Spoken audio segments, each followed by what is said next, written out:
What's going on, people? Welcome back to another video. My name is hughwizzy and you're watching 90 More back again after Arsenal were dumped out of the Champions League round of 16 for the 6th year in a row and put to the sword by a world-class Barcelona side who, in all honesty, look like they've got another 2 gears that they didn't even get into. Although, to be fair to the players and to be fair to Wenger, Arsenal did actually perform quite well on the day and created enough opportunities to be taking something from the game. But defensively, we're a liability. And in the final third, we're just not clinical. 20 shots. 20 at the Nou Camp. 3 on target. I'm not mad though, because I wasn't expecting to get anything from the tie. Especially not when we've left ourselves 2-0 down at home in the first place.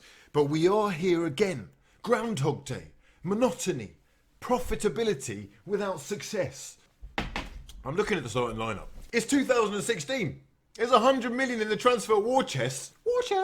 And we're starting Flamini at the Nou Camp when we're 2-0 down. You don't need to be an expert to know that something is up. Anyhow, this was a much better performance than I was actually expecting. Because their front three are just incredible. And to think we actually had the chance to buy Luis Suarez. I mean, it's laughable looking back at hindsight and all that. But you can't help wonder what could have been. And when you add Neymar and Messi, you've got 3 of the best that have ever done it. So expressive in everything that they do. Technical ability just coming out of their ears. Imagination beyond belief. And there were times when they were just toying with us in a system that really works. Any team will struggle against them. Any team. So I know some of you would have tuned into this video literally just to see me go nuts. But I was watching in awe tonight because they're so far ahead of us in key areas, so far ahead of us in terms of balance and structure and controlling the pace and tempo of the game, that you can only sit back and admire it. Ozil looks like a broken man. He looks like a broken man. He's fed the cleanest of through balls through 3 players into Theo Walcott late on, and he's watched helplessly as Walcott's first touch takes him from directly in on goal to closer to the corner flag. He's walked off, his head's down, he's looking at the ground, wishing he would just swallow him up from this hellhole against the one team in Spain that he'd like nothing more than to get one over. We're letting him down. As far as European football goes, we're in irrelevance. But as far as the business model goes, everything's gone to plan. We've qualified, we've got our bonus.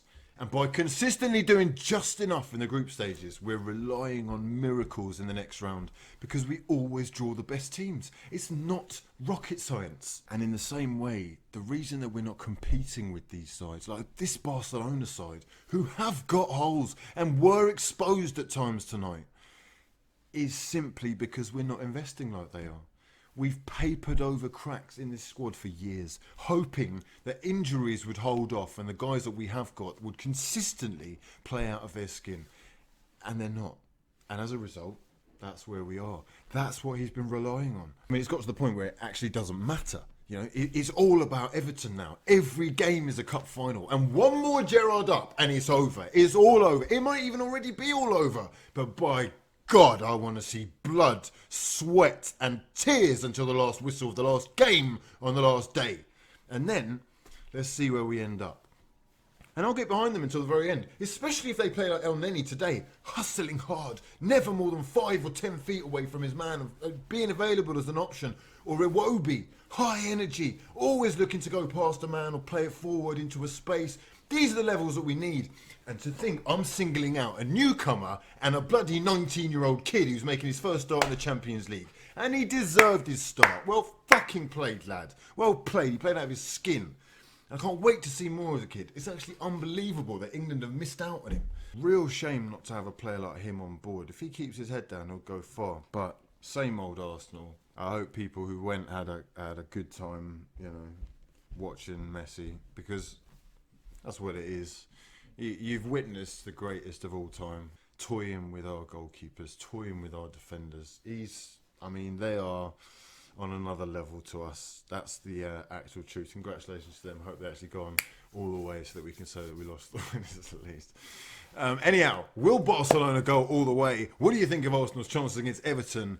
And how did you actually see this one panning out? Let me know your thoughts in the comment section below. Subscribe if you're new and drop the video a like if you're enjoying the videos. For now though, I've been hughwizzy and this has been